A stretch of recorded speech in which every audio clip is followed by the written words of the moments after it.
Hernández. Sí, bueno, para referirme a la intervención del señor representante del Partido Revolucionario Institucional, en los mismos términos que se ha referido el consejero electoral Benito Nasif. Creo que vale la pena establecer las distinciones entre uno y otro caso para que no quede lugar a dudas de que se trata de asuntos diversos. Las aportaciones provenientes de asociaciones civiles, primero movimientos ciudadanos, a un determinado partido político, no están expresamente prohibidas en la norma. Se deben reconocer en el caso de que existan como aportaciones de carácter privado, con los límites y reglas que una circunstancia de esta naturaleza pudiera tener. Como bien ha dicho el consejero Nasif, independientemente de la posible, y solo digo posible, vinculación de ideas que pudieran establecerse entre estas asociaciones y los partidos políticos, lo que se acredita es que no existe un vínculo que obre en la unidad de fiscalización y en el proyecto en torno a estas asociaciones y los propios partidos políticos. Es importante señalar que los movimientos sociales sin maíz no hay país, y Movimiento Nacional en Defensa del Petróleo y Movimiento en Defensa de la Economía Popular, por cierto, no tienen personalidad jurídica, es decir, no están registrados como tal en el sistema jurídico mexicano. No existe elemento en los archivos de la unidad que permita comprobar que existió aportación alguna por parte de los movimientos enunciados previamente. Cosa muy diversa, por cierto, a la que se pudo acreditar la semana pasada, en donde la discusión era de otra índole, de la existencia de un contrato y del destino de recursos de los partidos políticos. Tanto en los estados de cuenta que presenta la unidad de fiscalización, por la otra Movimiento Progresista, como los estados bancarios de las asociaciones civiles que tienen cuenta bancaria, demuestran la inexistencia de presuntas aportaciones de campaña al proceso presidencial electoral 2011-2012, llevada a cabo por la otrora coalición mencionada. No hay ningún registro que nos permita acreditar este vínculo. No existieron elementos para comprobar una aportación en especie a través o merced a la entrega de despensas. Y este conjunto de elementos hacen, junto con otros, poder acreditar que se trata de asuntos diversos en la forma, en el fondo, y esto sí, desde luego, si se quiere establecer algún tipo de relación, existe, porque la relación está vinculada al estudio y al análisis del origen, destino y aplicación de los recursos de los partidos políticos, tal como lo establece el 341, inciso L, del Código de Instituciones y Procedimientos Electorales. Eso no constituye de ninguna manera la posibilidad de enfocar asuntos distintos bajo una misma circunstancia en función de los elementos que obran en este expediente. Gracias, señor consejero. Está abierta la primera ronda. En ella tiene el uso de la palabra el senador Javier Corral Jurado, consejero del Poder Legislativo. Muchas gracias, señor presidente. Hemos hablado en anteriores sesiones de la tarea que el instituto tiene para elaborar lo que se ha denominado el Libro Blanco, que no es otra cosa que el documento que recoge la experiencia de la aplicación de la legislación electoral en el campo de la realidad de la contienda, de la disputa, de las elecciones. Además de las sugerencias que sobre materias de queja, de procedimiento especial sancionador, sobre el tema, por supuesto, de radio y televisión, no en cuanto a modificar la Constitución o la legislación, sino fundamentalmente la manera en que tenemos que hacerlo más eficaz en términos de los ciudadanos. Pues obviamente también tenemos el gran reto de revisar el modelo de fiscalización que se aplica al sistema electoral. Porque aquí estamos exactamente frente a otro caso de simulación. La utilización de distintas asociaciones, membretes, denominados movimientos, para hacer de la presencia de un candidato a la presidencia de la República, de un precandidato, una campaña permanente. Eso fue lo que sucedió. Por supuesto, como no estamos en las cuadraturas de la concepción legislativa del reglamento, pues no vamos a, tampoco se va a sancionar lo que a todas luces fue un financiamiento paralelo indebido con propósitos electorales de Andrés Manuel López Obrador. Entonces no puede uno estar exigiendo la sanción solo al turbio esquema de financiamiento del PRI a través del Monesgate y en este caso decir que no pasó nada. No, yo creo que sí tenemos que ser consecuentes en una posición como esta.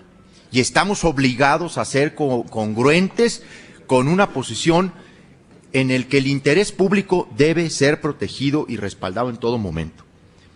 Este es uno de los esquemas que están utilizando no solo Andrés Manuel López Obrador, que han utilizado candidatos de muchos partidos, o por decirlo, casi de todos los partidos. Montan una asociación, incluso algunos hasta crean un medio de comunicación para propósitos de promoción electoral, de presencia permanente. Este es el caso.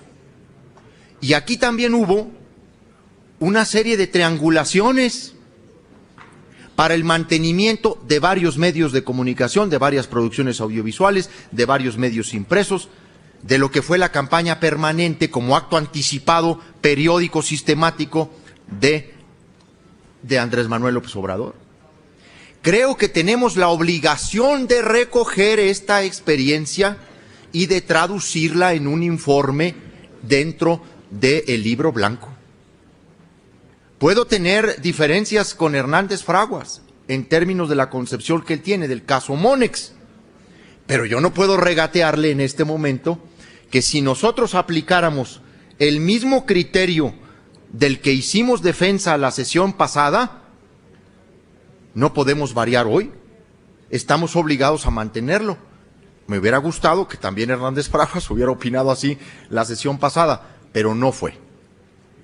Creo sinceramente que tenemos el reto de acotar, de limitar todos estos esquemas de simulación y cerrarle la puerta por todos lados a los defraudadores de la ley, estén en el PRI, en el PRD, en el PAN, en Nueva Alianza, donde estén, pero tenemos que cerrarle la puerta a la simulación del dinero ilícito, del dinero irregular.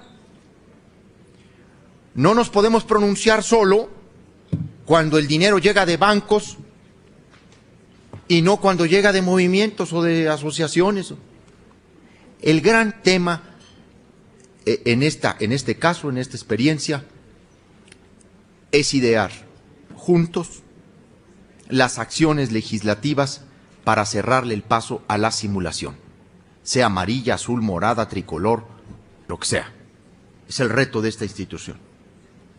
Muchas gracias, presidente. Gracias, senador. En primera ronda tiene el uso de la palabra el consejero electoral Lorenzo Córdoba Vianel. Discúlpeme, tiene toda la razón, consejero Figueroa. Senador Corral, el consejero Figueroa le solicita una moción, ¿la acepta usted? Con muchísimo gusto. Proceda, consejero Figueroa, y le reitero la disculpa. No hay problema, presidente. Muchas gracias, señor senador. Yo estoy de acuerdo con usted cuando plantea que este asunto de la posible simulación en relación a la promoción de una candidatura permanente debe revisarse en nuestra legislación. Absolutamente de acuerdo, para establecer un sistema que privilegie la equidad en todo momento en el proceso de competencia política. Sobre el particular no hay litis, pero el problema es que la litis no es esa. No estamos, en este caso, discutiendo el proceso de campaña, ni de precampaña, de estas asociaciones, si fuera el caso, sino si existió una aportación indebida en este asunto. Pues, más allá de que yo comparto ampliamente con usted, señor senador, la posición de hacer un análisis en relación al particular, que por cierto ha impactado otros asuntos como la administración de los tiempos del Estado, la propaganda, en fin, y además veremos en adelante cosas de este orden. Lo que sí se advierte en este caso es que no hay ninguna evidencia de tal aportación, que es el fondo del tema que aquí se está resolviendo. Otra cosa podríamos discutir o valorar en torno a un proceso diverso, como sería el de si hubo un rompimiento de la equidad asociado a ejercicios de propaganda que tendría que correr por una ruta distinta y no en este caso por una vía de fiscalización, que en todo caso siempre está empleándose como instrumento para el origen y destino de los recursos. Por su opinión en relación a esta que yo le he ofrecido, señor senador, muchas gracias. Gracias, consejero. Para responder, el senador Corral. Gracias. Yo coincido con el planteamiento de Figueroa. Efectivamente no es la litis, por eso me anticipé a decir que la propuesta de dictamen pues no tiene un marco legal al que aplicarlo. ¿Por qué? Pues porque los hechos que fueron denunciados se refieren a 2 años y medio o 3 años antes del inicio formal del proceso electoral que dio principio en octubre del 2011.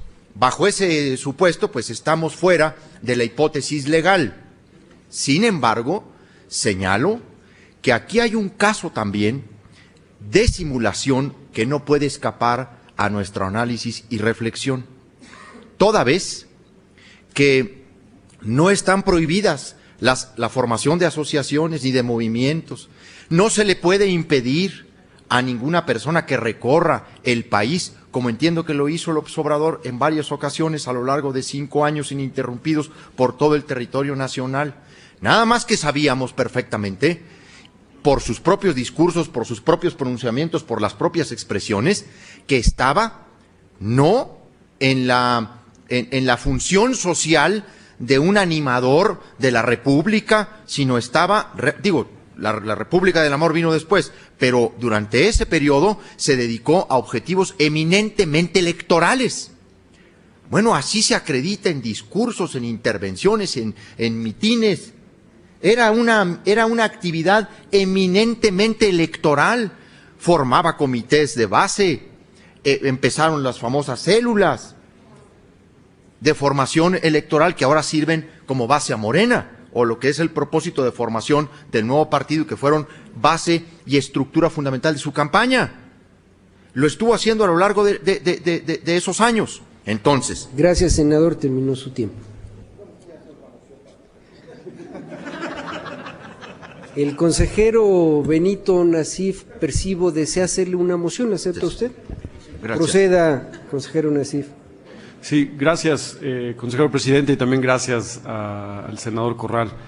Bueno, en efecto, estamos ante un caso en el cual una asociación civil, Honestidad Valiente, que celebra contratos con el gobierno del Distrito Federal a lo largo de varios años, incluso emite cheques a favor de quien después sería el candidato a la presidencia de la República, de la coalición Movimiento Progresista. Y todo esto ocurre antes de que iniciara el proceso electoral. Y en ese momento Andrés Manuel López Obrador era un ciudadano con sus derechos plenos, entre ellos a recibir ingresos por concepto de honorarios asimilables a salarios.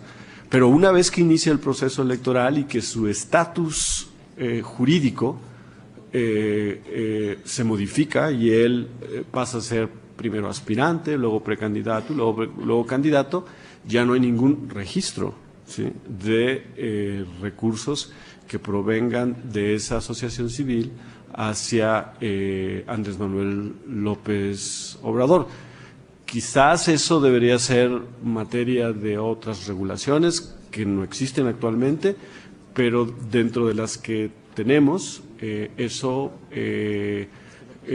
no está prohibido o regulado, no es materia electoral hasta el momento en que su estatus jurídico deja de ser el de un simple ciudadano y se convierte en una figura de carácter electoral. Por su opinión, muchas gracias. Gracias, consejero. Para responder, el senador Corral. Pues con la oportunidad que me da Nasif, y por supuesto termino de redondear el punto de vista sobre este tema, yo creo que tenemos que ir a regular el fenómeno realmente de campaña anticipada en la utilización de recursos, no en materia de contenidos. Lo digo abiertamente.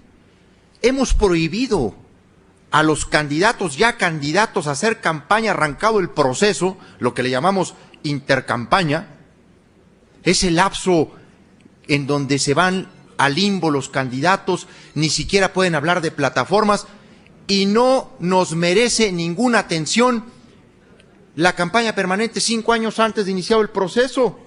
Estamos, ahora sí que en la neurosis de la escaramuza. Yo creo que necesitamos regular cuando alguien ha señalado con toda claridad su pretensión de ser candidato a la presidencia de la República, a diputado, a senador, a gobernador, y con ese propósito ha formado 1, 2 o 3 asociaciones, o las que sean, empezar a contabilizarle ese gasto.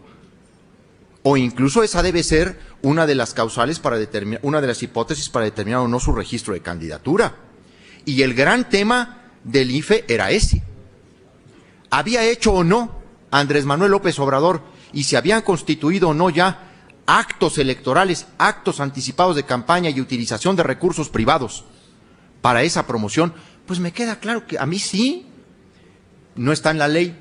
Hay que llevar esa parte a la ley, y yo digo quitar la otra parte esta de que en las intercampañas ni siquiera se puedan pronunciar de las plataformas. Ahí tenemos casi un mes calladitos a los candidatos, cuando lo que debiéramos hacer es que se aventaran en serio con todo a proponer cosas para transformar la realidad. Pues ese es mi punto de vista, consejero Nasif y consejero Figueroa. Gracias, señor senador. En primera ronda tiene el uso de la palabra el consejero electoral Lorenzo Córdoba Vianel. Gracias, consejero presidente. A ver, me sumo en parte, digamos, a la discusión que se acaba de tener.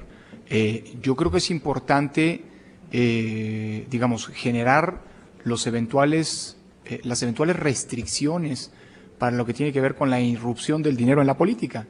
Ese ha sido, en buena medida, el sentido de la reforma electoral de 2007. Solo que hay que hacerlo con mucho cuidado, porque hay 2 problemas que tenemos que enfrentar. Uno, ¿qué tipo de financiamiento y para qué tipo de actividades? Y 2, una cuestión también que tiene que ver con la temporalidad. Este instituto no es la primera ocasión que ha debatido el término o la idea de la temporalidad como una frontera hasta la cual se retrotraen las prohibiciones legales de actos anticipados de campaña o de actos anticipados de precampaña. No asumir esta extensión o esta determinación de esta eventual frontera puede llevarnos al absurdo de remontarnos a la prehistoria de una persona para suponer que ha arrancado sus acciones de proselitismo, pues en un tiempo que absolutamente resulta inconveniente, en un terreno en el que resulta absolutamente inconveniente se inmersa esta autoridad electoral. En el caso concreto, a mí me gustaría, pero es una discusión que tendrá que darse, y es una discusión que tendrá evidentemente una dimensión legislativa, pero que ha tenido también una dimensión administrativa al momento de ir modulando los criterios que sobre actos anticipados de campaña o precampaña se han planteado. Lo que hoy nos ocupa en todo caso es un asunto que tiene que ver con el financiamiento a los partidos políticos y con una acusación específica de financiamiento ilícito a un conjunto de partidos políticos. Lo que a mí me gustaría subrayar además de lo que ya se ha puesto sobre la mesa por mis colegas, es, en primera instancia, el hecho de que una vez más la información con la que contamos es producto de una efectiva actuación y ejercicio de las atribuciones de la unidad de fiscalización, que nos evidencia una cosa que yo no sé si sea propicia, pero no creo que nos toque, al menos no en esta sede, juzgar. El hecho de que un conjunto de asociaciones civiles se han visto financiadas durante un periodo de tiempo eminentemente por recursos en efectivo que son por su propia naturaleza irrastreables, y que además dispusieron de los recursos durante un buen periodo de tiempo eminentemente en efectivo, lo cual genera inevitablemente una frontera de facto para eventualmente continuar las diligencias o las investigaciones por esta autoridad. Pero además también tiene que ver con la racionalidad y la pertinencia de continuar eventualmente esas diligencias, con independencia de que se pueda o no.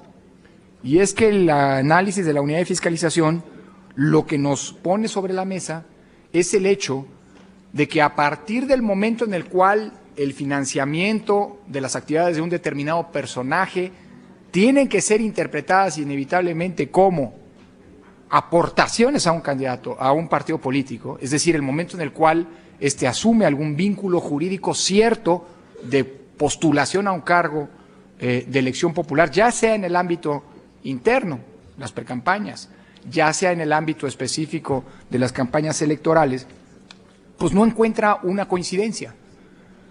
Tenemos un número importante de cuentas bancarias de las que fueron investigadas, de estas asociaciones, que fueron clausuradas, que fueron cerradas, que fueron canceladas antes de que pudiera darse cualquier tipo de vinculación.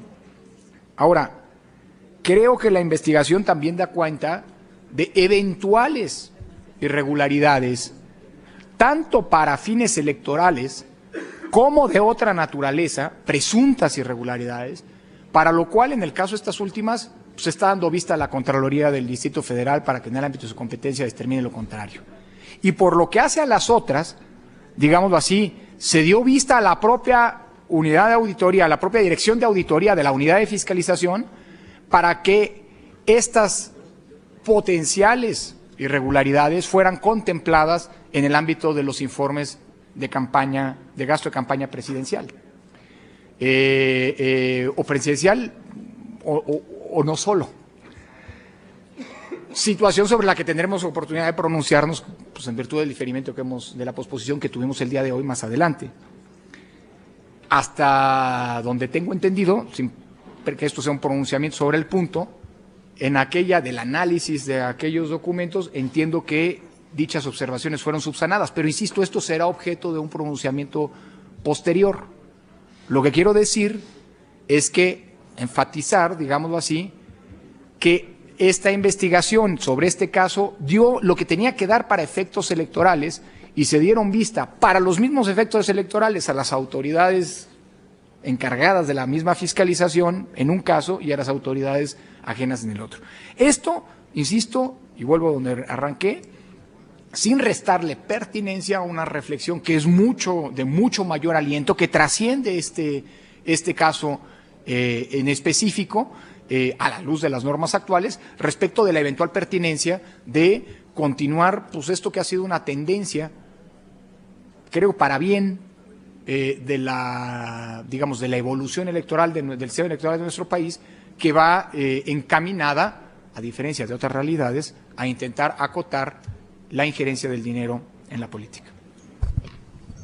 Gracias, señor consejero. Está abierta la primera ronda. En ella tiene el uso de la palabra el licenciado Rogelio Carvajal Tejada, representante del Partido Acción Nacional.